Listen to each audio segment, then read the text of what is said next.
Boa tarde a todos. Aliás, bom dia a todos. Já passou muito tempo desde o horário que eu acordei, então acordei às 5 para não ter nenhum problema hoje. Bom, então, queria aqui agradecer a presença do professor Marco Aurélio Greco, uma presença ilustre, abrilhanta o evento. Também da procuradora-chefe da Procuradoria Fiscal da Procuradoria-Geral do Município, doutora Alda Cavalieri, doutor Vinícius Brandão, procurador regional da 2ª Região, daqui da Procuradoria da Fazenda Nacional, doutora Fernanda de Paula, procuradora do município, doutor Daniel Ávila, procurador da Fazenda Nacional, doutor Agostinho Neto, também procurador da Fazenda Nacional, e aos meus colegas, organizadores do evento, André Alonso e Rafael Pepe. É uma honra. E esse evento ele é muito importante, porque, como eu disse já em outras oportunidades, nós estamos num cenário em que é necessária a junção de forças. Agora mesmo estava conversando com a doutora Fernanda, e depois confirmei com a doutora Alda, sobre a necessidade de termos elementos capazes de melhorar a atuação do Estado na cobrança da dívida ativa. Isso hoje é uma preocupação muito grande das procuradorias. Nós já tivemos algumas reuniões, seja com representantes do Poder Legislativo, seja com representantes do Poder Judiciário, e temos um cenário que que mostra a ineficácia desse modelo, porque há uma estatística aqui no Tribunal de Justiça do Rio de Janeiro em que 60% dos processos são decorrentes dessa área. E o êxito é ínfimo. O êxito ele oscila entre 0% e 2%. Quando você é muito eficiente, você chega aos 2%. Então, estamos num momento de desafio. Temos que repensar esse modelo e temos que ter a contribuição de todos. Aqui é o momento adequado, justamente durante o dia, serão colocadas várias propostas, serão debatidos vários temas para que alguma mudança nesse cenário a gente promova nos próximos anos. Então, temos aí uma janela de oportunidades. Acho que agora as ideias, como eu disse em outra palestra que eu dei aqui, as ideias têm que ser colocadas, têm que ser trazidas. Precisamos pensar o que fazer para mudar esse modelo. Aqui a contribuição vai ser enorme, temos partes integrantes de várias áreas, temos advogados, professores, procuradorias federais, estaduais e municipais. Então, vai ser muito importante esse debate. E os senhores irão aproveitar aqui uma troca de ideias que vai ser realmente bem inovadora para aproveitar esse momento, que é de mudança. O Rio de Janeiro tem, como os senhores sabem, atravessado um momento crítico, extremamente judicializado. Então, temos limitações de ordem financeira. O regime de recuperação fiscal é uma amarra, infelizmente era necessário, mas precisa ser repensado, precisa ser revisto também. Acho que não podemos perder a oportunidade de já irmos pensando como deverá ser feita a negociação em 2020. Porque, por mais que seja necessário, ele também precisa atender às necessidades do Estado do Rio de Janeiro. E foi feito num momento crítico, o Rio de Janeiro estava extremamente fragilizado, e toda parte que participa de uma negociação, numa situação prejudicada, numa situação frágil, faz uma negociação não muito adequada. Então, esse é o momento aqui para os senhores aproveitarem as ideias do professor Marco Aurélio, as ideias dos nossos colegas de procuradorias, os advogados que aqui se fizerem presentes. Então, eu não vou poder ficar, porque eu vou ter que ir para Brasília. Vou chamar o doutor Rafael aqui para continuar a mesa. Infelizmente, tenho outro compromisso acompanhando o governador, mas, obviamente, assistirei depois. Já fiz questão de me encaminharem, porque eu não quero perder isso, porque a nossa atuação na área tributária, ela precisa ser revista. Precisa. Isso é importante. O modelo ele precisa ser repensado. O professor Marco Aurélio vai vir aqui trazer algumas ideias brilhantes, já nos antecipou um pouco, e os senhores terão essa oportunidade de aqui aprender o que é, efetivamente, pensar um modelo e repensar. Então, eu queria agradecer a todos, queria agradecer a presença de todos os que estão aqui na mesa, já tive contato com alguns em Brasília, com o professor agora, e eu tenho certeza que daqui surgirão ideias. Quero, mais uma vez, elogiar a ideia dos organizadores, Rafael, o André, a Fabiana, desculpa, a Fernanda e o Daniel, tá, pela organização do evento, e deixar aqui os senhores com essa grande chance de aprender o que tem de melhor nessa área. Tá? Obrigado a todos.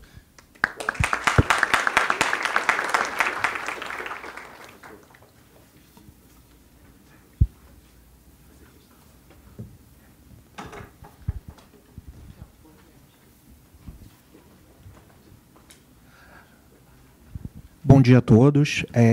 Eu, primeiramente, gostaria de agradecer ao Procurador-Geral, Marcelo Lopes, por, desde o primeiro momento em que essa ideia surgiu, ter nos apoiado, ter garantido espaço, juntamente com o Sejur, com os procuradores-chefes e assistentes do Sejur, o Rodrigo Valadão e o Marcelo Brando, que sempre tem dado apoio a todos os eventos que têm sido realizados na casa, continuando de forma brilhante essa inserção da Procuradoria cada vez mais forte no ramo dos eventos acadêmicos aqui no Rio de Janeiro. A Procuradoria cada vez tem se notabilizado por uma marca nesse sentido.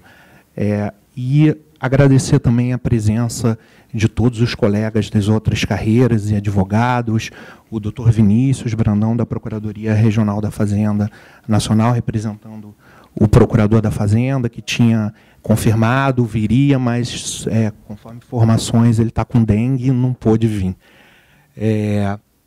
A Procuradora-chefe da Procuradoria Fiscal, da Procuradoria-Geral do município, Alda Cavalieri, que também sempre nos apoiou desde o primeiro momento na elaboração desse evento. A Fernanda, que trabalhou com afinco também, comprou a ideia na Procuradoria do município e abrilhantou nosso evento com os colegas do município. O professor Agostinho, que foi meu chefe na Procuradoria da Fazenda Nacional quando eu estive como procurador da Fazenda no Rio de Janeiro, na saudosa Procuradoria de Resende. Também os demais colegas integrantes na mesa, Rafael, agradeço por ter também comprado essa ideia e ter organizado o evento conosco. Organizar um evento com 3 carreiras é bem difícil, e também com a participação dos advogados e tal. A gente tem vários palestrantes possíveis que ficaram fora da nossa lista, e a nossa vontade é que esse evento ele se perpetue, ele continue pelos próximos anos. A nossa ideia é fazer quase uma mesa permanente, como o Marcelo bem lembrou. Nós temos uma dificuldade muito grande de diálogo, tanto dentro do Estado, com os nossos órgãos internos, a Secretaria de Fazenda, a gente vai ter a presença aqui do secretário de Fazenda também, como com os demais integrantes das carreiras jurídicas e da advocacia. Então, como eu fui procurador da Fazenda, tenho amigos na Procuradoria da Fazenda, eu sempre me perguntava na PGE por que a gente conversa tão pouco, e também em relação aos procuradores do município. E a ideia desse evento é exatamente essa: estabelecer laços, conversar mais, tanto em nível acadêmico como no nível prático, no nosso exercício do dia a dia. A Procuradoria da Fazenda ela tem dado o caminho a seguir nisso, tem sido um marco, diversas alterações que ela tem feito na forma de cobrança, E como é uma carreira reservada para isso, especializada, ela é um ponto que a gente tenta sempre atingir. Então, essa participação dos colegas da Fazenda, com a ajuda do Daniel, que também é organizador, a quem eu agradeço muito, já é um amigo de longa data, ela é essencial.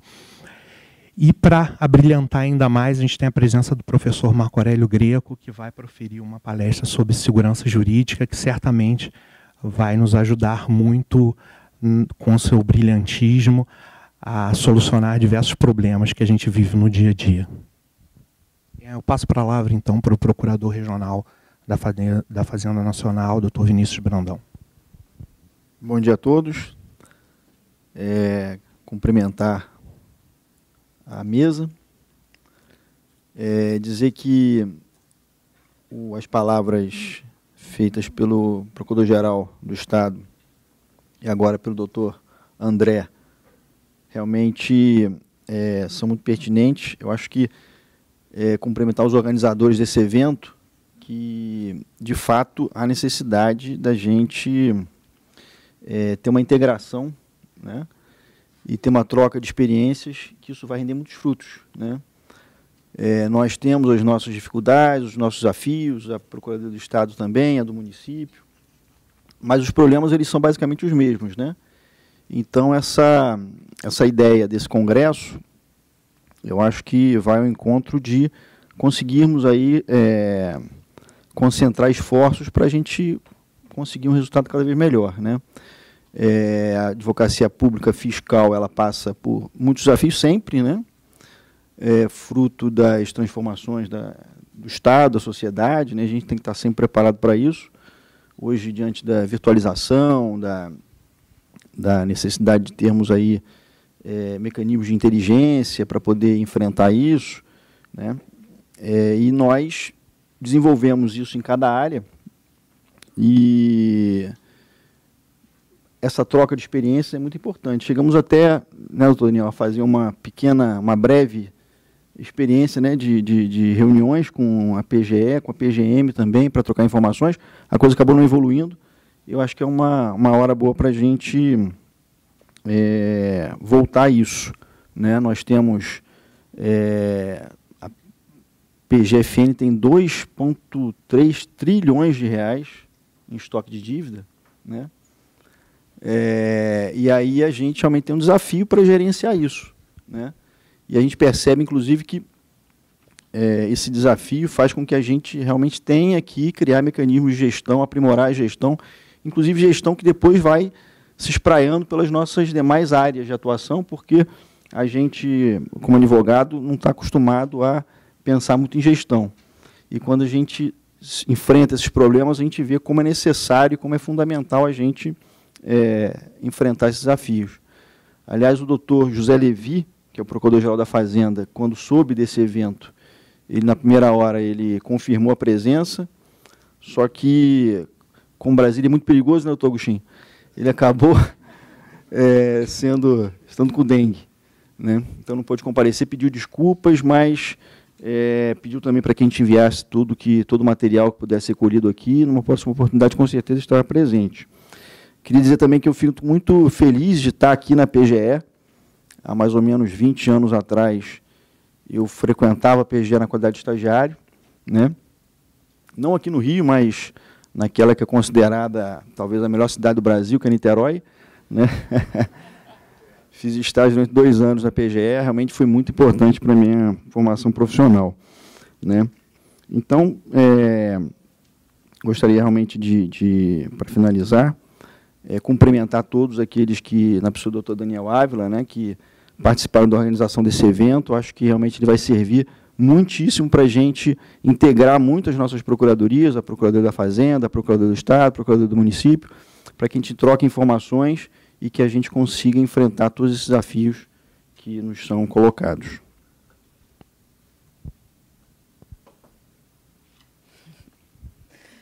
Acho que é a minha vez. Bom dia a todos, cumprimentando todos da mesa, em especial o professor Marco Aurélio, sempre uma honra a sua presença. Parabenizando também os colegas procuradores responsáveis por esse evento. Eu pude acompanhar desde o início o entusiasmo, a dedicação, o grande trabalho, não é algo trivial, longe disso.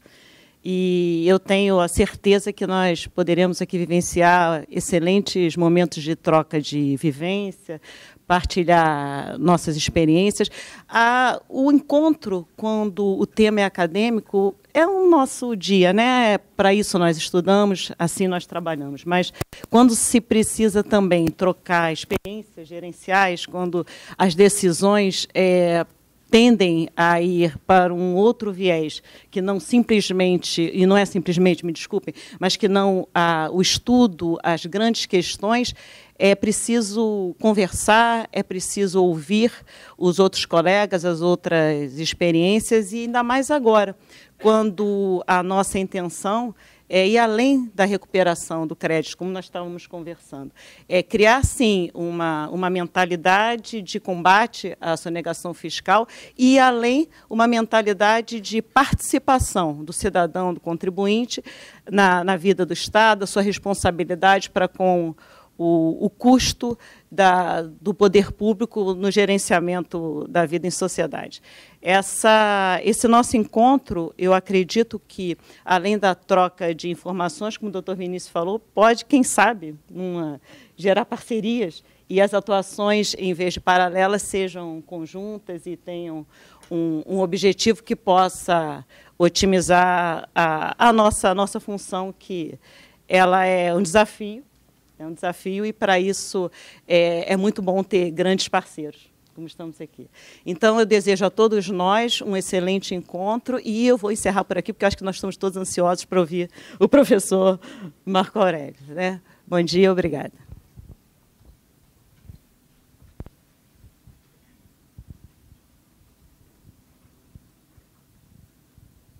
Bom dia a todos.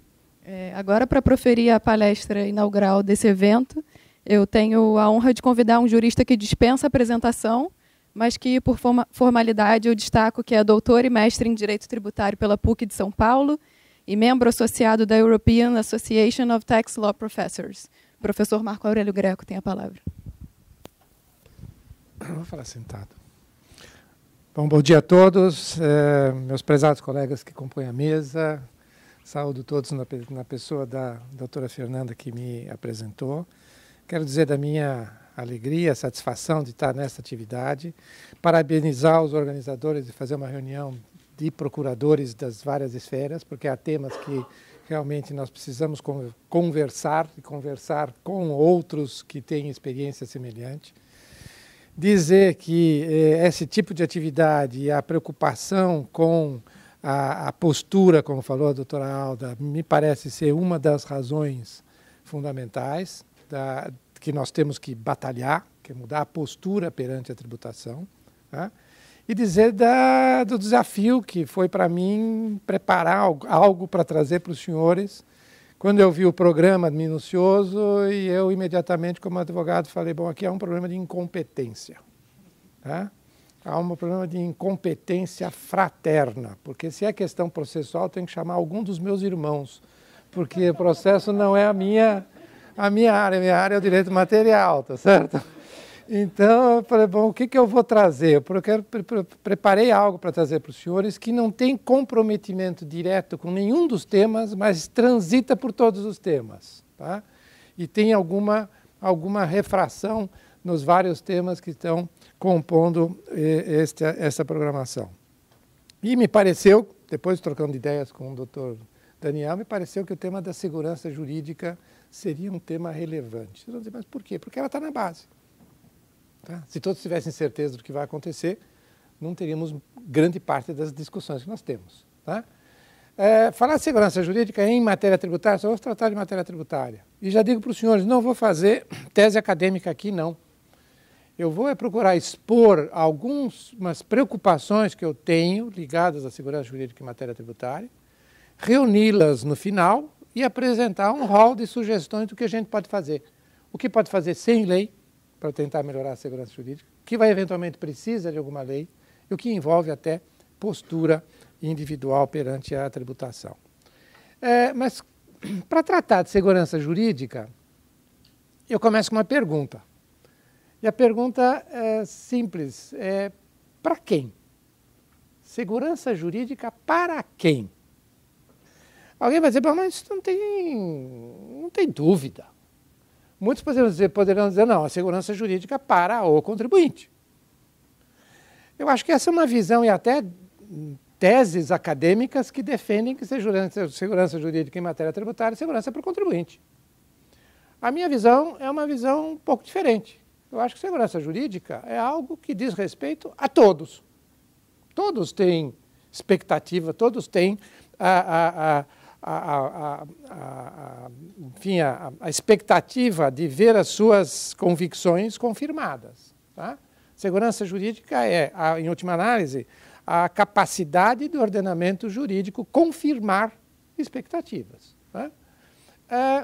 Mas e quem são esses todos? Quando a gente fala em todos no âmbito tributário, eu identifico automaticamente 4 conjuntos. Até pouco tempo eu identificava 3 conjuntos, hoje eu identifico 4 conjuntos. O primeiro conjunto, obviamente, é o conjunto dos contribuintes, ninguém tem dúvida. O segundo conjunto é o conjunto do poder público. O poder público também tem uma expectativa de ter suas posições confirmadas. Portanto, também esta posição do poder público merece ter proteção do ordenamento. E alguém vai dizer, não, mas o fisco não tem surpresas. Claro que tem surpresas. Vamos dar um exemplo recente, quando se fala de excluir o ICMS da base de cálculo de PIS/COFINS, não foi uma surpresa para o fisco federal? Claro que foi.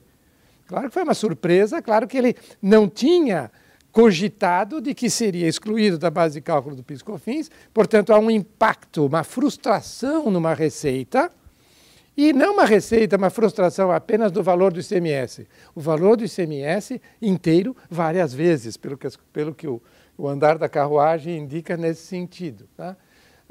Só faço aqui um parênteses. Todos os exemplos que eu mencionar, eu não estou dando opinião, nem quer dizer que eu concorde. Tá? É simplesmente para ilustrar a nossa conversa. Por exemplo, eu não concordo que tem que excluir o ICMS de todas as operações integralmente. Tá? Mas, enfim, não vamos discutir o mérito da questão. A questão é essa. Foi uma surpresa para o fisco federal? Foi. Tá? Mas, além de contribuinte de fisco, também segurança jurídica interessa a quem? Interessa a sociedade civil como um todo. Ora, no sentido de que, se eu tenho tributos que têm arrecadação carimbada, o mínimo que se espera é que o dinheiro que foi carimbado via contribuições, por exemplo, chegue no lugar para o qual ele foi instituído. Vocês vão dizer, bom, mas isso não é possível. É possível. O Tribunal de Contas da União tem vários acórdãos onde ele constatou que, por exemplo, o Fundo de Universalização do Serviço de Telecomunicações não é aplicado onde deve ser aplicado. Que a CID Combustíveis não é aplicada onde deve ser aplicada. Ora, isso também não gera uma insegurança, porque vai dizer, não, mas qual insegurança? A insegurança de que eu estou efetivamente participando no custeio de uma finalidade que foi considerada relevante. Aí vem a questão da retroalimentação do sistema, né? Porque se eu tenho a minha expectativa não confirmada, tá? A possibilidade de eu desconfirmar o próprio sistema é muito alta. Tá? Então, a sociedade civil também deve ver assegurada a sua, na minha visão, segurança de que os valores sejam efetivamente gastos nas finalidades que justificaram a cobrança das contribuições. Mas, além desses 3 grupos, que são razoavelmente identificados, ultimamente apareceu um 4º grupo, que também tem uma sensibilidade própria quando se trata de segurança jurídica. É o grupo daqueles que eu denomino de terceiros instrumentais, tá? Que são aqueles que, de alguma forma, participam de algo relevante tributariamente. Isso abrange um conjunto de profissionais. Profissionais, por vezes, colocados, por exemplo, como devedores solidários do tributo. Não é nenhum nem 2 o auto de infração que eu já vi em que o fisco colocou como solidário do tributo o escritório da advocacia. ou até uma legislação, que eu não sei se ainda está em vigor, de um outro estado, que falava que o contador também poderia ser colocado como solidário. Né? Ou seja, é um quarto conjunto de interessados em segurança jurídica. E aí começam as dúvidas. Bom, até que ponto eu posso ser responsabilizado? Não só advogados, consultores, auditores, também instituições financeiras. Mas o que a instituição financeira tem que ver com matéria tributária? Sim, tem um caso que está no STJ, complicadíssimo por causa de competência do MP, mas em que o tema é o banco que funcionou como agente financeiro de um incentivo fiscal inconstitucional é também responsável pelo pagamento do empréstimo que foi feito com dinheiro público ou não? Está aí, o STJ reconheceu a legitimidade do banco. Não disse que ele vai pagar, mas já reconheceu a legitimidade dele. Então é um outro, ou na medida em que uma instituição financeira funciona como administradora de um fundo de investimento, e esse fundo de investimento, por qualquer motivo, está relacionado a uma operação tributada, em que ele tem responsabilidade. Ou, em que medida, inscrições de dívida tributária indevidas podem gerar ações de dano moral. Como há precedentes já judiciais de condenação, eu conheço precedentes do Distrito Federal, o Tribunal de Justiça do Distrito Federal condenou o Distrito Federal por dano moral, por indevida inscrição de uma dívida que já estava paga. E alguém vai dizer, bom, onde isso vai chegar? Tá? Eu me preocupo porque amanhã alguém vai dizer, bom, isso foi o Distrito Federal que cobrou uma dívida já paga. Mas quem inscreveu? Que deveria, pela Lei 6.830, fazer o controle de legalidade da dívida. Mas poderia ele se recusar? Poderia não se recusar? Estaria obrigado? É o computador que inscreve? Ou seja, são questões. Por quê? Porque nós estamos num mundo atual em que procura-se sempre um responsável. O acionista diz, eu não recebi o dividendo que eu queria ter recebido. E se volta ao presidente da empresa. O presidente da empresa fala, bom, não pagamos, então, diretor financeiro. Ah, não, o diretor financeiro fala, não, realmente, é verdade. Então, mas por que foi feito? Ah, não, isso então foi com o auditor interno. Ah, bom, o auditor interno vai em cima de quem? Não, vai em cima do auditor externo. O auditor externo vai em cima de quem? Ah, vai acabar no advogado. Tá? E vou dar exemplos aqui onde vai acabar, ou no procurador ou no advogado. Ou seja, a nossa profissão está na berlinda. Tá? Já passou a época onde existiam âmbitos protegidos de responsabilidade. Hoje ninguém está fora da possibilidade de ser responsabilizado. Então apareceu esse outro grupo, né? Sem falar, no âmbito privado, de acusações de cumplicidade em crimes, inclusive de lavagem de dinheiro. Porque hoje o crime de lavagem de dinheiro não é um crime que tem uma listagem fechada de crimes antecedentes. Qualquer crime, portanto, o crime contra a ordem tributária também pode ser um crime antecedente do crime de lavagem de dinheiro. Então, se alguém participa de uma operação cujo objetivo era sonegar um determinado imposto, ele pode não só ser processado pelo crime contra a ordem tributária, mas também pelo crime de lavagem de dinheiro, se escondeu o produto daquela determinada conduta. Portanto, o que nós temos? Vamos lá, 4, não 1, hein? Grande parte da doutrina e teses desse tamanho sustentam que é só contribuinte, segurança jurídica para contribuinte. Para mim, não. Para mim, esses 4 conjuntos têm direito à segurança jurídica das suas relações. O grande problema é que da segurança a um, eventualmente eu vou gerar insegurança para o outro. Segundo ponto. O segundo ponto também começa com uma pergunta. Onde que eu vou encontrar a segurança jurídica? Tá? Onde que ela está? Onde eu posso buscá-la? Tendência natural é responder, na lei. A lei. No texto. Seja o texto da lei, seja o texto do precedente, seja o texto de uma súmula, tá? Ou outras figuras semelhantes. Eu diria, houve época em que era assim, sim, foi assim, para usar o termo verbal, foi assim. Tá? Hoje não é. E eu vou usar para ilustrar essa minha afirmação o que eu encontrei numa pesquisa coordenada pelo ministro Luiz Felipe Salomão, que está disponibilizada no site da Associação dos Magistrados Brasileiros, divulgada em novembro do ano passado, portanto uma pesquisa relativamente recente, que trata exatamente do perfil da judicatura brasileira. Tá? Há muitas coisas interessantes. Eu selecionei 2 ou 3 para trazer para os senhores que tocam esse tema. Primeiro, quando se fala, não, então é a lei é que vai me dar segurança, ou o texto da súmula que vai me dar segurança, aí eu encontro 2 questões que foram postas, para quem tiver interesse, a questão 55, onde se coloca o tema se o precedente e a súmula afetam a independência dos julgadores. E quem deu as respostas foram os julgadores. E eu vejo que 51,5% de primeira instância concordam que sim, 56,5% de segunda instância concordam que sim. A súmula e o precedente afetam a independência. Interessante que a pergunta imediatamente anterior, que é a 54, dizia sobre se o juiz deveria poder decidir, se eu posso decidir, sem se pautar pelas súmulas e precedentes. Resposta, 51,8% em primeira instância, sim. 51,3% de segunda instância, sim.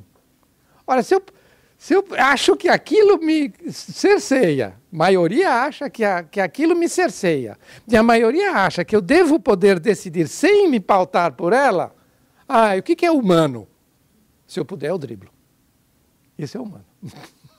Se eu puder, dribla. Então, onde é que está a segurança? Criar esse mecanismo, súmulas, precedentes, etc., exatamente para dar uma estabilidade, uma uniformidade, e a hora que você vai checar no plano concreto, mais da metade está numa situação, eu não vou afirmar que vai driblar, mas eu diria que eu entenderia que é humano se driblasse aquele precedente, aquele para segurar o quê? Para segurar a sua independência, a sua autonomia. Tá?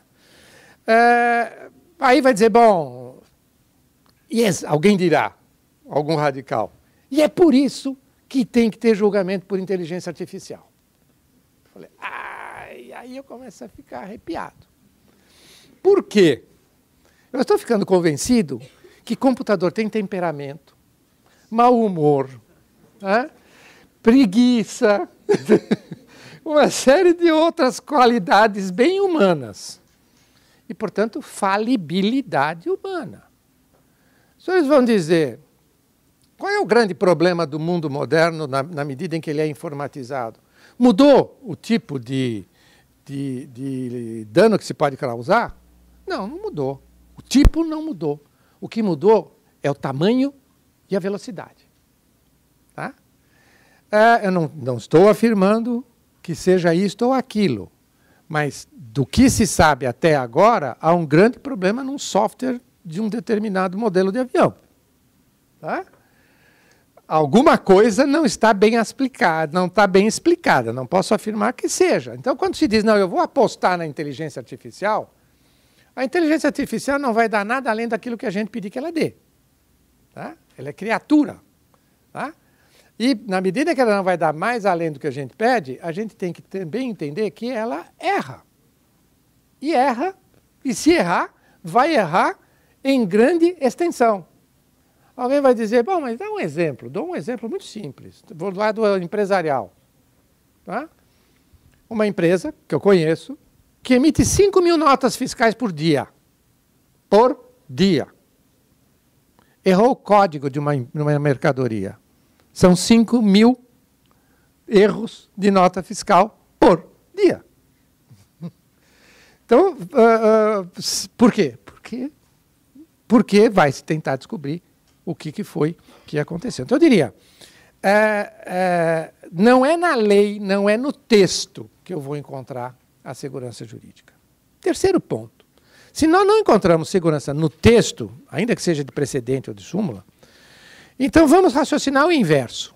Aonde que eu encontro insegurança no campo tributário? Aí eu posso identificar 2 campos nítidos, que estão ligados a quê? Que estão ligados à incidência da lei. O primeiro campo é da insegurança no sentido e alcance da lei ou no sentido e alcance do conjunto do ordenamento jurídico. E aqui eu caio no que eu denomino de armadilha dos conceitos. Não dá para operacionalizar a lei sem usar conceitos. Só que na medida que eu uso conceitos, eu caio numa armadilha. Por quê? Porque eu sempre sei o conceito que eu tenho, mas eu não sei o conceito que o outro tem. Tá? Aquela realidade. Tá? Eles geram automaticamente dúvidas na prática. Alguns então dirão, com razão, mas na medida em que se utiliza conceitos, a lei precisa ser clara. E realmente, se nós fizermos uma comparação no tempo, as leis tributárias de hoje estão muito melhor elaboradas do que as leis de 40 anos atrás. Exemplo, pegue a lei complementar número 7 de 1970, que criou o PIS, e leiam lá. Ninguém vai encontrar contribuinte, ninguém vai encontrar base de cálculo, ninguém vai encontrar sujeito passivo, ninguém vai encontrar fato gerador. Vai estar dito lá, as empresas contribuirão com 0,5% do seu faturamento para o fundo tal. Hoje não, hoje elas estão muito mais estruturadas. Tá? Dirão alguns que a formulação da lei melhorou muito e quase sempre está bem feita, que ela é clara. Tá? Não se justificando as dúvidas que estão especialmente no judiciário. Isso me remete ao brocardo interpretatio cessat in claris. Não há interpretação quando a lei está clara. E nesse ponto, comentava com os colegas antes de começar a exposição, quanto à clareza, eu lembro um comentário do professor Luiz Alberto Vará, foi professor de Santa Catarina, ele era argentino e foi professor de Santa Catarina, a respeito desse tema, da interpretação da lei. E ele dizia, com palavras minhas, não palavras dele, está num livrinho dele sobre interpretação, ele dizia, a lei é clara quando coincide com o que eu penso. Se ela coincide, ela é clara. Se não coincide com o que eu penso, então precisa interpretar. E aí então vou buscar a histórica, a sistemática, a teleológica, etc., para interpretar. Mas aí então a pergunta é, interpreta-se apoiando a decisão em quê? Tá? Se eu vou interpretar, eu preciso me apoiar para chegar à conclusão. Aqui, de novo, eu quero me socorrer dessa pesquisa, que eu fiquei muito impressionado com essa pesquisa. Onde na questão número 63, que perguntava para os julgadores, cite 3 obras jurídicas que considera referência para a fundamentação de suas decisões. Quem respondeu que fundamentava as decisões em cima da jurisprudência? Porque a jurisprudência, fundamentar uma decisão hoje em cima da jurisprudência, é um instrumento de dar estabilidade. E, portanto, se eu dou estabilidade, eu dou previsibilidade, eu dou previsibilidade, eu dou segurança. No âmbito de primeira instância, 0,8%. 0,8% fundamentam em jurisprudência. Em segunda instância, 0,2% na Justiça Estadual e 0,0% na Justiça Federal. Me desculpe. Está aqui, ó. Tá? Mas então, em que eles fundamentam? Veja, eu trabalho em cima do que está aqui. Se alguém disser, não, isso não é confiável, bom, tudo bem, então muda toda a conversa. Mas se isso, então em que eles fundamentam? Aí 93%, 92% fundamentam em, ou sempre, somando aqui doutrina e literatura acadêmica, chegamos a 99% ou quase 100% em cima de doutrina ou literatura acadêmica. O número maior é 0,8% em jurisprudência. E aqui, então, aparece um problema. Qual é a doutrina predominante em matéria tributária? Eu vou citar algo que eu presenciei na Itália em 2002, num congresso realizado em Gênova, onde o professor Enrico De Mita, que na época era o professor ordinário da Católica de Milão, fez uma palestra sobre a flutuação da jurisprudência da Corte Constitucional italiana. Eu estava lá como público, ele vem e expõe que, vejam aqui, no acórdão tal, a Corte Constitucional diz que isto é isto. No acórdão tal, ele diz que aquilo é aquilo. Mas no outro, ele diz que isto é aquilo. Eu falei, eu já ouvi essa história. E aí ele termina o texto publicado com uma frase, que é a seguinte: agora cabe à doutrina. Ponto. Em italiano, adesso tocca la dottrina. Só que eu falo agora como testemunha, naquele congresso, ele termina a leitura do paper e diz, olha, estamos aqui num ambiente só de professores, advogados, tal. Então eu vou ser muito franco. O senhor sabe de quem é a culpa da flutuação da jurisprudência da Corte Constitucional Italiana? A culpa é nossa. Por quê? Palavras dele, hein? Portanto, é a realidade italiana, não estou falando no Brasil. A culpa é nossa porque uma grande parte dos bons e competentes profissionais são cooptados pelos contribuintes, contratados como assessores, advogados, funcionários, etc.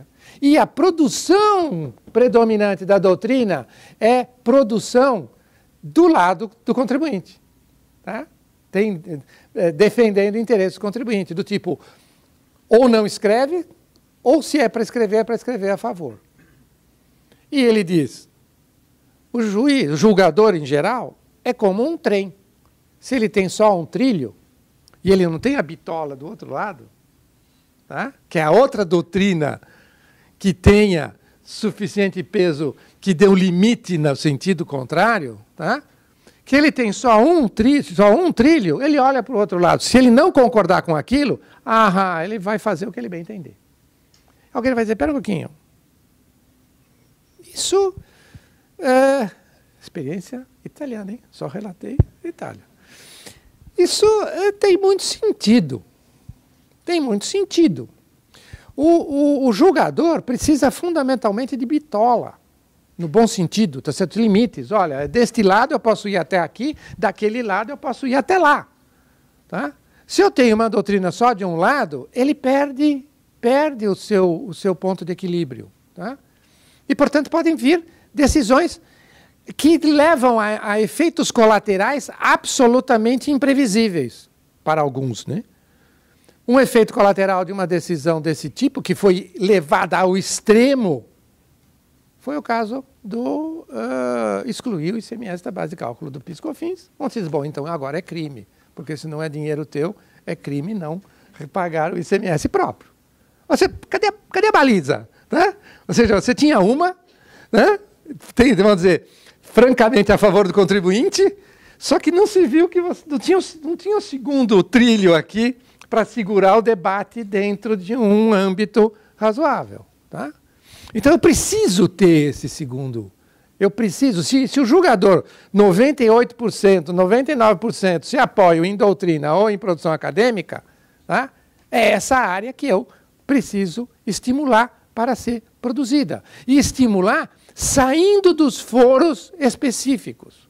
Eu já li excelentes estudos na revista de procuradoria, seja federal, seja estadual, municipal, poucos eu tive acesso de volumes. Mas em termos de procuradorias estaduais e procuradorias federais, eu li excelentes estudos. Só que quem conhece fora do próprio ambiente? Né? Então nós temos que ter em mente a necessidade de produzir doutrina equilibrada, que dê limites, que dê balizas, não limites, que dê balizas para o tomador da decisão. Tá? Além disso, e aqui vai mais no âmbito empresarial do que no âmbito público, há um outro tipo de doutrina, que é a doutrina não publicada, em que defendem-se posições jurídicas favoráveis ao contribuinte, tá? Constrói-se para o cliente um cenário com base num entendimento favorável e depois fica-se surpreso ou até mesmo indignado quando o fisco não concorda. Só que ninguém perguntou para o fisco antes. Entre aspas, usando bem entre aspas, vendeu-se a imagem de que aquele determinado contribuinte tinha direito a algo. E depois, quando o fisco discorda, alguém vai dizer, mal, mas cadê a segurança jurídica? Não tem segurança jurídica, você nunca perguntou para o fisco. E isso é um outro ponto. Quem consulta hoje? Ao contrário. O que é disseminado é o entendimento de que não consulta porque ele vai dizer não. Ora, se ele vai dizer não, por que você vai fazer? Então não me diga que você foi pego de surpresa se lá na frente ele não concorda. Se lá na frente o físico vai ter uma posição diferente. Tá? Além do que, há uma série de desdobramentos nessa área. Segundo conjunto de situações onde há insegurança ligada à incidência da lei é na qualificação jurídica dos fatos. O que é aquilo? E quando hoje me falam, não, o fato é aquele, eu falo, fato? Que fato? Qual fato? Eu vou dar um exemplo muito simples. Tá? Eu gosto de uma expressão de um sociólogo polonês, se não me engano, que é o Bauman, que ele fala que vivemos num mundo líquido, de mudanças em alta velocidade. O nosso modelo tributário, o sistema tributário é basicamente de 1965, emenda 18. 88 fez alguns ajustes, aumentou a competência do ICMS e fez alguns ajustes. Só, portanto, é o modelo de 1965. O primeiro iPhone é de 2007. Como é que eu posso querer que o nosso sistema tributário lide com esta realidade? Ele foi um sistema concebido à vista de um mundo em que o valor econômico estava em algo real, físico, mercadorias, tá? Dinheiro, operações financeiras, minério, tá? em petróleo, em coisas físicas. Hoje, grande parte, ou a maior parte, do valor das coisas é virtual, está no virtual, está no imaterial. Tá? Com automática crise dos conceitos adotados na lei. Hoje a pergunta frequente, isso é prestação de serviço sujeita a ISS ou é venda de um bem virtual sujeito a ICMS? Tá? Hoje no ISS, muitas vezes não se sabe se é tributado, bendita a lista que a cada 3 ou 4 anos é renovada e que muitas vezes não precisa, porque aqui é se tivermos só um minuto, há uma distorção na análise da lista. A lista de serviços não pode ser sobre tecnologia. Ela tem que ser sobre utilidades, não sobre tecnologias. Se ela foca em tecnologia, a fazer por streaming, mudou a tecnologia, acabou a incidência. Por exemplo, essa questão de streaming, me desculpem, mas isso está na primeira lista do Decreto-Lei 406, que chamava-se na época de versões públicas. Porque assistir o jogo, assistir o filme dentro de uma sala de cinema ou assistir em casa, o filme é o mesmo, a diversão é a mesma. Então o serviço é de diversão pública, tá? Ou entretenimento hoje na lista. Tá? Então não se sabe se é tributado, não se sabe qual município deve pagar. Comentava antes de iniciar a palestra de um colega meu de Santa Catarina, que tem dezenas de ações consignatórias do mesmo cliente, porque cada município onde ele presta serviços acha que é da área de informática, que lá que deveria ser tributado. E também não se sabe nem quanto pagar, porque aí vem toda a discussão de base de cálculo, se tem que é cheia, se é receita, se não é, se é tudo, se é o indireto, se exclui parte ou não exclui parte, que repassou e assim por diante.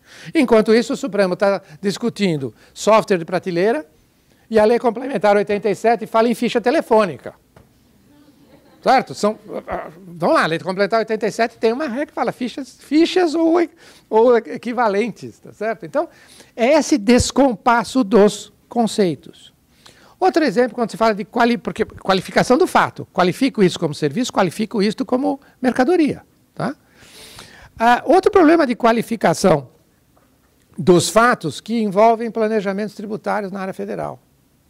Existem bilhões de reais em discussão no CARF. Bilhões de reais em discussão. Quantos bilhões eu não arrisco, porque eu já ouvi os números mais disparatados. Só posso afirmar que são muitos bilhões. Para minha opinião, alguma coisa está errada. Muito errada. Ou do lado do contribuinte, ou do lado do fisco, ou do lado dos dois. Né? A questão é que todo fato multifacetado supõe definir critérios de relevância. Tá? E critérios de relevância para análise que nem sempre é possível encontrar no ordenamento exatamente pela velocidade de mudança. Tá? Mas isso esbarra no quê? Quando se fala de critérios de relevância. Se esbarra naquilo que alguns autores chamam de mapas mentais, tá? De cada pessoa, ou seja, de cada agente público, contribuinte, julgador, qualquer um que opere no contexto. O que é um mapa mental? Vou dar um exemplo extraído de um livro de 4 professores que fizeram uma experiência numa universidade americana. Chamaram alguns alunos da universidade e pediram para eles, deram uma folha de papel e disseram: desenhe o campus da universidade. Campus, objeto físico, hein? Cada um fez um desenho diferente. Aí depois chamaram, falaram: por que você desenhou esse prédio enorme no meio de um jardim, assim, assim? Ah, porque eu sou estudante de química e esse é o prédio onde eu estudo com química. Chamaram outro e falaram: por que você desenha aqui um pátio enorme, com os predinhos pequenininhos lá no fundo? Ah, porque eu venho de carro. Primeira coisa que eu quero é achar um lugar para deixar o carro. O resto depois eu vou assistir. E cada um foi apresentando um desenho do campus diferente. Ora, objeto físico. O que significa? Na cabeça de cada um tem um mapa que é um resumo do que é relevante. Aí vem critérios de relevância. O que é relevante para ele identificar aquele determinado objeto. Isso está por baixo da discussão, por exemplo, de serviço ou mercadoria. O que é relevante lá? O relevante é a coisa, o relevante é a atividade, o relevante é a utilidade, o relevante é um objeto físico, o relevante é a transação, o relevante está dentro do processo econômico. O que é relevante? Tá? Muito bem. 4. A insegurança. Eu disse para os senhores que eu vou dar flashes, que depois eu vou juntar. A insegurança advém da frustração de expectativas. Isso gera imprevisibilidade. E gera o quê? Uma crise de confiança. Que esse é um outro problema que hoje eu identifico na nossa área do Brasil. Ninguém confia em ninguém.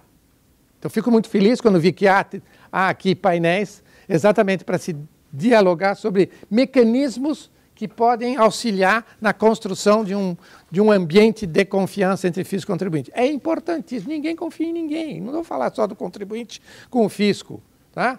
Eu não confio no meu competidor. Eu não confio. Quem tem algum amigo que mora no prédio, certo? Vamos ser bem assim, pragmáticos, né? Ou seja, bem singelos, sem falar em âmbito geral. Tá? Um determinado poder não confia no outro poder, que não confia com o órgão administrativo, que não confia no relatório, não sei o que não. A desconfiança está generalizada quando deveria ser o oposto, né? Ora, nesse âmbito de desconfiança, isso é um caldo próprio para quem?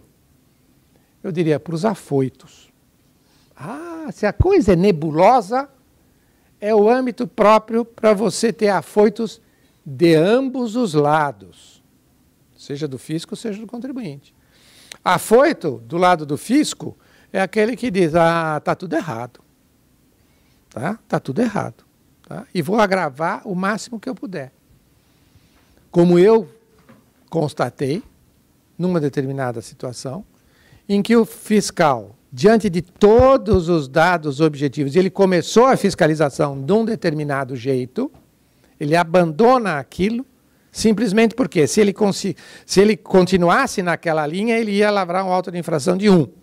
Ele foi para uma outra totalmente errada, na minha opinião, e lavrou um auto de infração de 3. E eu digo para os senhores, eu fiquei muito indignado. Não com ele ter lavrado um auto de 3. Não dele ter adotado uma linha que eventualmente eu discordo. Fico muito indignado que ele devia ter lavrado de 1. Porque a sociedade civil tinha direito de receber. Né? Porque eu tinha direito de receber. Agora, um de 3 errado, a probabilidade dele ser derrubado é alta. Tá? Então você fala: não, eu tenho que ser o mais duro possível. Calma, você tem que ser correto. Mas não é tudo isso que dá para cobrar. Vamos ver exatamente o que dá para cobrar. Não vamos criar, porque aí vem o ser afoito, né? Eu vou entender que aconteceu. Não, mas não aconteceu tal coisa. Tá? Você não pode pegar uma empresa que não existe, né, e dizer que existia há 2 anos atrás. Mas não existe. Né? Mas também do contribuinte. E o contribuinte também tem os afoitos do lado do contribuinte, que esticam a corda, no limite do lícito formal. Eu posso fazer redução de capital e entregar um bem para o posse? Posso. Então vou fazer tudo desse jeito. Tá? Além de campo propício para os afoitos, é campo propício também dos preconceitos ou estereótipos. Do tipo, o caso é grande, então está errado. Estão escondendo alguma coisa. Eventualmente estão escondendo alguma coisa. Mas não que automaticamente, por ser grande, estará sendo escondido alguma coisa. Ou do lado do contribuinte, que sempre diz, eu estou sofrendo uma arbitrariedade. Um pouquinho. O que foi que você fez? Não necessariamente está sofrendo uma arbitrariedade. Ou então diz, eu vou quebrar, que é outro estereótipo. Excepcionalmente, podem existir situações em que o tributo inviabiliza uma atividade econômica. Mas não é a regra. Tá? Então, não é automaticamente a cobrança tributária que, em si mesma, vai gerar a quebra. A quebra pode decorrer de uma série de outras situações. E também preconceitos da parte do julgador, em que o julgador começa a dizer, não, o direito tributário é muito complicado. E mais do que dizer que ele é muito complicado, o direito tributário perdeu o apelo para o julgador. Há 30 anos atrás, década de 80, tá, havia grande apelo do direito tributário. Tá? O julgador queria entrar no direito tributário. Podemos depois conversar sobre isso. Por quê? Hoje ele não quer. Hoje está muito mais interessado em decidir questões para saber, mas e aí, os chineses estão entrando no mercado ou não? Como é que está a concorrência em tal setor? Qual é a questão ligada à família? Como fica a educação? Como é que fica o papel do Estado na saúde? Em questão... ou seja, o apelo é outro. O tributário perdeu o apelo. Ora, se não tem apelo e é muito complicado, então o que se faz? Decide-se pelo bom senso. Que leva a situações, por exemplo, em toda a discussão sobre não cumulatividade. Hoje, não cumulatividade de ICM, não cumulatividade de PIS/COFINS, ou seja, o tema não cumulatividade está se decidindo sem uma discussão mais profunda. Não, pode deduzir. Não pode deduzir. Não, mas espera um pouquinho. A redução de base de cálculo não é a mesma coisa que a mesma coisa que a isenção. Não, ou seja, por quê? Eu identifico. Porque há um preconceito de que é muito complicado e porque perdeu-se o apelo. Alguém então diria, caberia buscar mecanismos de consenso, como eu já vi acontecer no exterior? Eu diria, ou seja, definir em conjunto fisco e contribuinte a interpretação a ser dada a uma determinada questão. Eu diria, no Brasil é inviável, na minha opinião. Por quê? Porque não existe um interlocutor eficaz. Interlocutor confiável existe. Não existe interlocutor eficaz, no sentido de que, se o poder público se dispõe a discutir um determinado tema com a entidade do setor que congrega todos os contribuintes daquela área, uma CNI, CNC, o que seja, federação, o que seja, eles podem chegar a um consenso, mas isso não é garantia que os filiados vão seguir. Um vai dizer que não, o outro vai dizer que não é bem assim, o outro vai encontrar alguém que vai levantar uma tese jurídica contrária e, portanto, você não tem um interlocutor para ter o consenso entre contribuinte e fisco. Poderia talvez haver, e essa é uma das minhas sugestões que eu vou apresentar lá adiante, é consenso entre os fiscos, se fosse possível. Poderia haver um convênio de interpretação emanado assinado por todos os estados? Poderia, se eles chegassem a acordo, como interpretar a substituição tributária, como interpretar a operação interestadual com energia elétrica, como interpretar as operações de telecom, como interpretar... Aí poderia se chegar. Tá? Poderia se chegar a um consenso entre Estado e município? Por que não? Por que não? Se tem uma Câmara, Estado e município, claro que não sei se caberiam todos os municípios, mas se você fizer o Estado e um determinado município, como nós vamos interpretar essas questões de ISS, de telecom? Vamos dizer o quê? Vamos interpretar desta forma assim, assim. Por que não? Um consenso entre entidades. Não, um contribuinte eu acho muito difícil. Quinto, Aqui cabe lembrar que pouco interessa até a discussão em abstrato. A segurança jurídica se materializa no caso concreto. No meu caso, é que eu vi confirmada a minha expectativa ou não confirmada a minha expectativa. E aqui, então, vem a questão de que o ordenamento jurídico não é completo. Ele é completável. Completável pela norma individual, cuja produção supõe conhecimento da realidade fática e jurídica pelo tomador da decisão. E alguém diria, seria possível obter uma objetividade na compreensão da realidade? Isto é isto e ninguém pode discutir. Aqui eu me lembro uma frase de um professor titular da USP de contabilidade, o Alexandre Broedel. Isso eu ouvi da boca dele numa palestra. E me disseram que também um outro professor da USP de contabilidade, o professor Nelson Carvalho, teria dito a mesma coisa. O que eles dizem? Não há objetividade nem nas demonstrações financeiras das empresas. A frase deles era a seguinte: hoje nas demonstrações financeiras, a única linha que tem uma informação objetiva é a linha da data. Porque todas as outras envolvem uma avaliação. Quanto vale a valor presente ou o item tal? Quanto é a expectativa de mercado disso? Tudo envolve uma avaliação. Então, eu acho que a gente precisa ter consciência disso. Tá? Consciência da dificuldade, consciência desse dado. Tá? Que se envolvem avaliações, podem ter conclusões diferentes. Nesse ponto, se existe uma subjetividade imanente, e a demonstração financeira é a base para a tributação das pessoas jurídicas, né? É uma grande base para a tributação. Se existe uma subjetividade imanente, então não há, portanto, há uma não neutralidade. Tá? Nenhum de nós é neutro. Tá? Neutro nós não somos. Não deixaremos de ser humanos. Podemos ser imparciais, que é diferente de neutro. E é interessante, de novo, e aqui é outro ponto delicado, o julgador também não é neutro. Isso aparece na pesquisa. Tem uma pesquisa que fala exatamente sobre a neutralidade e a conclusão é que não é neutro. E aqui a questão é, se o julgador não é neutro, ele quer decidir ou ele quer fazer justiça? Nesse ponto, de novo a pesquisa, é a questão 58. Questão 58, a questão era, sem lei, onde não tiver lei, eu devo aplicar princípios constitucionais? 96,7% dizem que sim. Se não tem lei, aplica princípios constitucionais, não estão regras constitucionais, princípios constitucionais. Questão 57. Com lei, deve priorizar a lei aos princípios?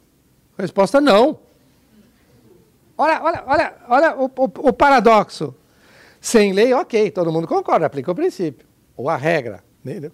Mas e se tem lei? Ah, não. Se tem lei, prioriza, entre a lei, prioriza o princípio constitucional. Detalhe, porque isso significa que o julgador prefere conceitos abertos, que são os princípios. Prefere valores flexíveis, ao invés de regras precisas, positivas. Né? E o direito tributário tem muito de direito constitucional e muito de princípios que coexistem. Alguém dirá, bom, mas então, dentro deste, além deles, vêm os terceiros instrumentais. Tá? Que aqui entra o problema, basicamente, dos consultores, mas que não é o foco da nossa conversa. Mas a gente, então, precisaria perguntar, nesse contexto, o que pode confirmar a minha expectativa? Segurança jurídica, lá atrás eu falei, é a capacidade do ordenamento jurídico confirmar expectativas. Como que eu posso confirmar a minha expectativa em matéria tributária? Bom, eu diria que a melhor expectativa é a que coincida com os valores adotados pelo julgador. Alguém vai dizer, uau! Então a segurança jurídica estará na sintonia entre a expectativa e esses valores. Desafio complicadíssimo. Primeiro, identificar os valores.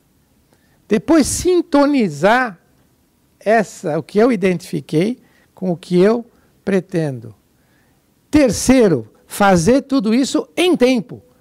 Porque depois que a decisão for tomada, eu já sei qual é o valor que prevalece. O problema é saber antes da decisão tomada para poder sintonizar e colocar a minha expectativa a ser protegida. Alguém vai dizer, bom, isso é... Alguém já disse que eu deliro às vezes. Mas fiquei muito feliz porque sexta-feira saiu publicado no Estadão um artigo do professor Joaquim Falcão, onde ele trata exatamente das expectativas que estavam ligadas aos ministros do Supremo, e começa nominalmente a examinar os votos dos vários ministros do Supremo sobre a questão do crime eleitoral versus o crime comum. E toda a análise dele é em cima de confirmação de expectativas. Ele começa dizendo, todos eles dizem que aplicaram a Constituição. Todos estão aplicando a Constituição, mas todos, em última análise, têm por baixo uma expectativa que se quer ver confirmada ou não. Tá? Tudo bem. O que fazer? Alguém diria, bom, seria então possível alguma segurança? Tá? A tendência é dizer, depois de tudo isso que o Marco Aurélio falou, então não existe segurança. Não.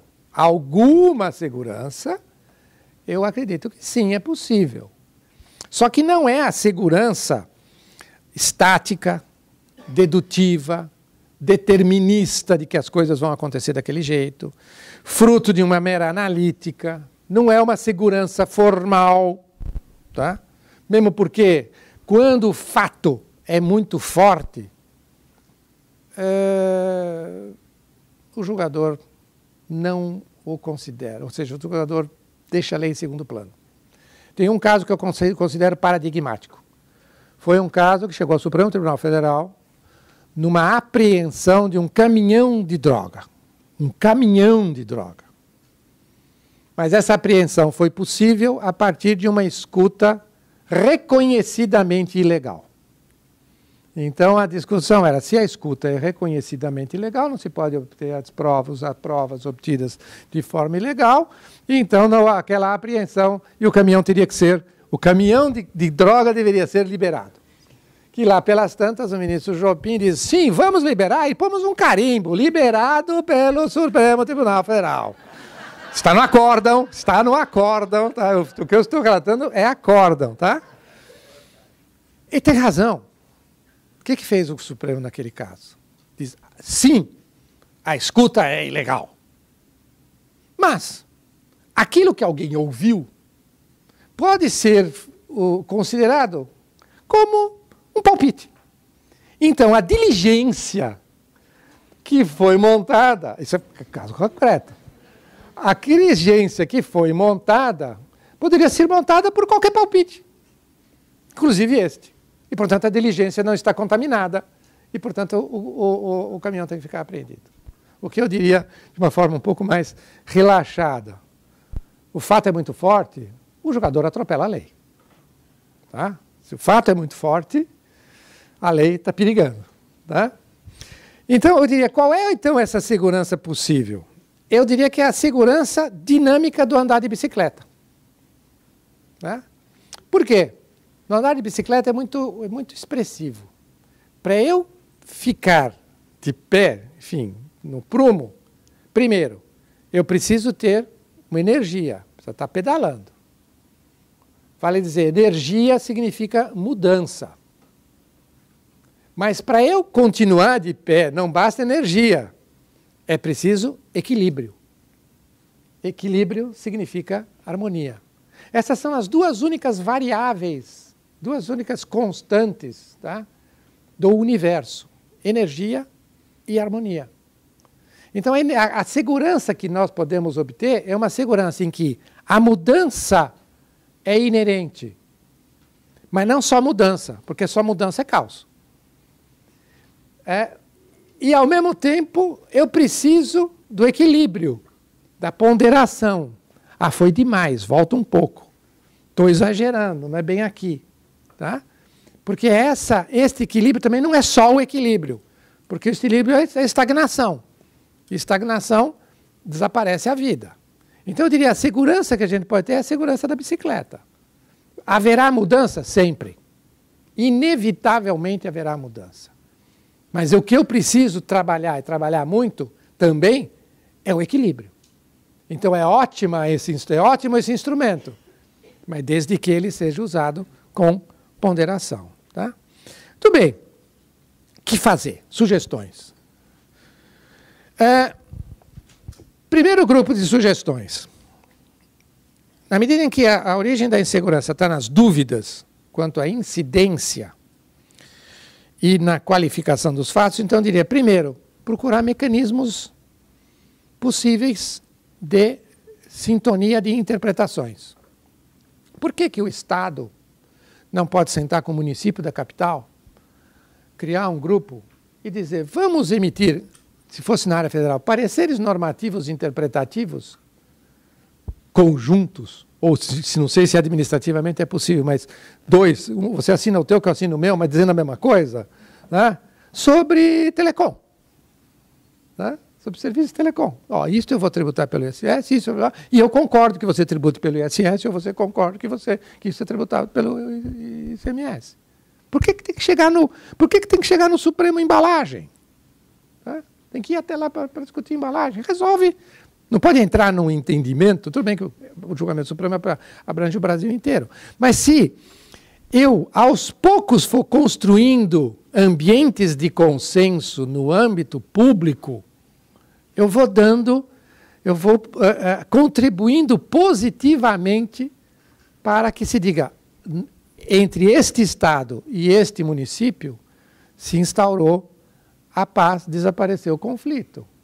Por que os Estados não podem, se houver consenso, dar interpretações da Lei Complementar 87? Tá? Segundo, muito se fala sobre reforma. Eu estou acompanhando de longe, não estou acompanhando mais de perto reforma. Tá? Porque eu acho que há muito a fazer sem reforma. Consenso não precisa de lei, mas por que, ao invés de discutir questões de competência, e, de novo, se fizer uma reforma, vai usar conceitos, esses conceitos vão ser geradores de dúvidas, porque o mapa mental de cada um é diferente, tá? Por que não se estudam mecanismos ligados a pagamento? O que o contribuinte quer? Tá? O contribuinte quer pagar uma vez. Ele quer a briga de município, Estado? Não, mas ele quer pagar. Só ele não sabe para quem, nem quanto. Por que não se estuda algum tipo de mecanismo, como existe no Simples, para dizer, olha, você desse setor econômico vai pagar X% da tua receita. Ponto. Ponto. Nós, poder público, vamos fazer o rateio. Tá? E não, ao invés de dizer, você vai dizer Y% para este município, Z% para aquele outro município, N% para aquele estado. Não, você vai pagar X. E o poder público rateia, como disse no Simples. Além disso, é muito importante construir critérios. Eu me manifestei no âmbito federal sobre temas ligados a planejamento tributário, onde gerou muita discussão, mas pouca discussão sobre critérios. Quais são os critérios que eu tenho que usar para analisar uma determinada operação? Isso a doutrina pode fazer. Tá? Segundo ponto, na medida que a sociedade civil também tem direito à segurança jurídica, aí eu diria é preciso mecanismos eficientes de aplicação dos recursos. Né? Aí sim, alguns falam do orçamento impositivo, tá? É uma possibilidade. Ou então, sendo mais terra a terra, caso se pense em legislação, por que até hoje não se fez um capítulo do CTN sobre contribuições? Não diz lá que se aplica o 146.3 das contribuições? Por que não tem um capítulo sobre contribuições? Ou um capítulo sobre taxas mais atualizado, que é outro tema sensível de estados e municípios, as taxas. Em relação aos terceiros instrumentais, que são todos os assessores, aí também é construção de critérios. Sendo que E aqui eu não posso deixar passar essa oportunidade. Em todos os lugares que eu tiver, eu vou repetir. Já publiquei até isso há um tempo atrás e vou publicar de novo. É a questão dos advogados que atuam em operações, que a gente sabe que muitos podem conviver a advocacia pública e a advocacia particular. Tá? Os advogados de operações, que orientam os clientes em negócios, transações, etc., correm um alto risco de serem envolvidos em crimes de lavagem de dinheiro. Envolvidos. Há mais de 5, 8 anos, sei lá, em exame no âmbito da OAB Federal, sei porque na época foi um dos integrantes de uma comissão especial que foi constituída no âmbito do Conselho Federal, uma discussão sobre a relação entre o advogado e o COAF. Se o advogado deve ou não reportar ao COAF operações que ele julga suspeitas de lavagem de dinheiro.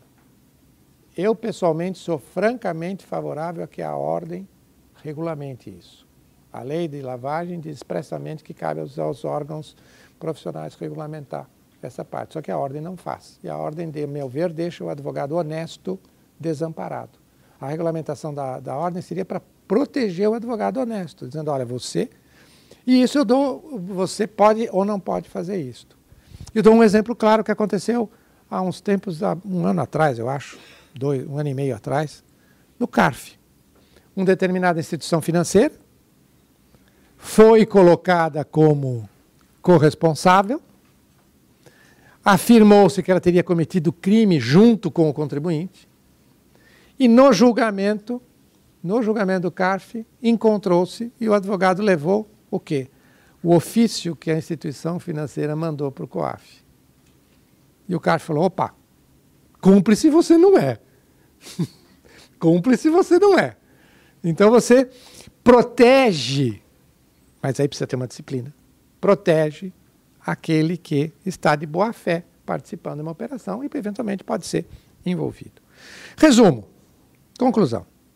Segurança jurídica em matéria tributária não é um dado, nem um pressuposto do ordenamento jurídico, mas é um objetivo a alcançar e um produto da criação de soluções concretas por todos nós que participamos deste grande roteiro que é a vida em sociedade. Muito obrigado.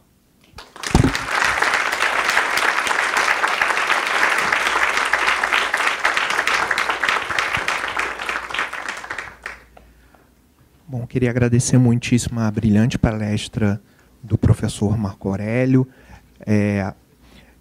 O professor Marco Aurélio, em determinado ponto, abordou a dificuldade da doutrina e a prevalência da doutrina dos advogados da área privada e falou sobre a necessidade de um porto seguro ou um outro trilho também na esfera pública, uma produção acadêmica também na esfera pública. Isso é verdade, eu acho que isso tem se alterado recentemente. Nós vemos muitos advogados públicos, membros do MP, buscando especialização e produção doutrinária, mas, de qualquer forma, professor, o senhor sempre foi um desses trilhos de segurança, com a sua isenção e com a sua capacidade de produção acadêmica que inclua tanto os interesses legítimos dos contribuintes, como também os interesses legítimos da fazenda pública.